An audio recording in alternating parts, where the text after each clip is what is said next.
Hi everyone, it's Stampin, Texas. Today I have got 5 quick and simple organizational tips that I'd like to share with you today.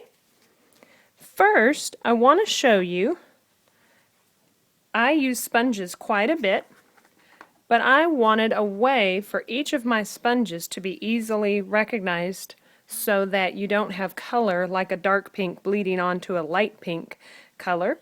So let me show you what I do to organize my sponges.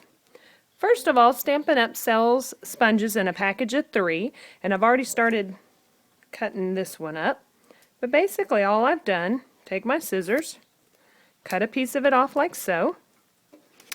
Let's say I'm making a Lucky Limeade tab, so I've got my tab punch. I'm going to punch this out.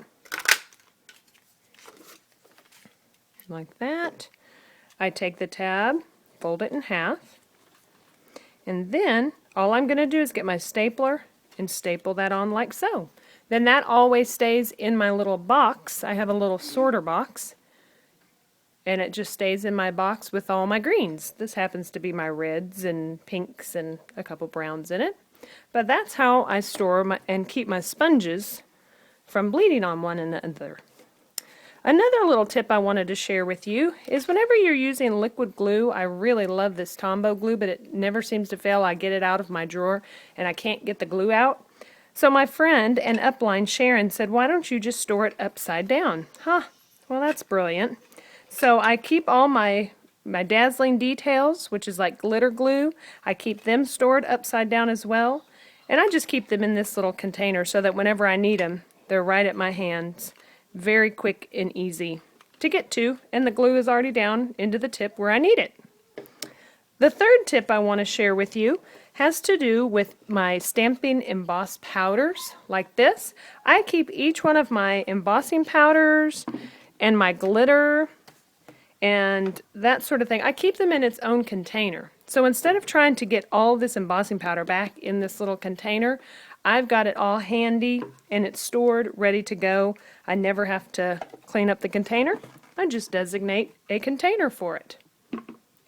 Alright, my next tip has to do with the Big Shot Framelets.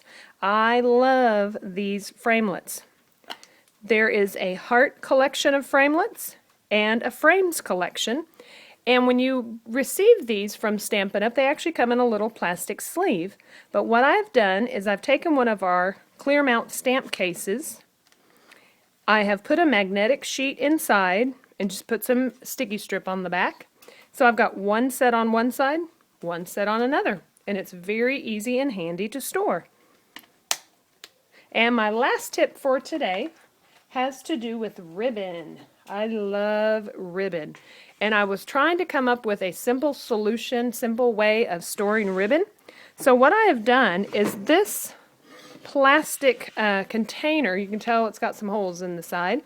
It came that way and I found it at the Dollar Tree. And then all I've done is taken some dowels and run it through the little holes on either side. And I can store all sorts of ribbon in this little container. So anyway, I hope you have gotten some good organizational tips today, and thank you again for watching. And for more information, you can always visit my website at stampintx.com. Thank you.